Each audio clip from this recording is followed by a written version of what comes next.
South ఇండియన్స్కైనా north ఇండియన్స్కైనా అంతెందుకు most of the ఇండియన్స్కి కంఫర్ట్ ఫుడ్ వచ్చేసి దాల్ అనమాట. ఇంకా సౌత్ ఇండియన్స్కి అయితే దాని పక్కన ఆలూ ఫ్రై అండ్ కొంచెం టొమాటో చట్నీ అండ్ దాంట్లో కొద్దిగా నెయ్యి వేసుకొని కలుపుకొని తింటుంటే అబ్బా హెవెనే. ఇంకా అంత టేస్టీ అండ్ అంత ఈజీ రెసిపీ. నేను మాత్రం చాలా చాలా కష్టపడి నేర్చుకున్నాను.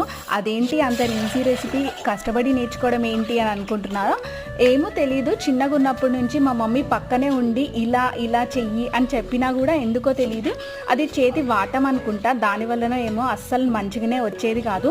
దాని తర్వాత నేను చాలామంది చేసే చూసి నేర్చుకున్నాను అనమాట. ఇందులో కొన్ని టిప్స్ అయితే నేను నేర్చుకున్నాను. ఫస్ట్ అయితే ఎక్కువ టొమాటోస్ వేయాలి. మనము జనరల్గా చింతపండు వేస్తాం కదా, దాని బదులు ఎక్కువ టొమాటోస్ వేసి చేసుకుంటే టేస్ట్ సూపర్గా ఉంటుంది. అండ్ ఇంకో టిప్ ఏంటంటే, మెయిన్ టిప్ ఇదే, ఇందులో పోపు అనమాట. పోపే ఇందులో హైలైట్. సో మనం పోపు ఎంత బాగా వేస్తే అంత బాగుంటుంది. మీలో పప్పు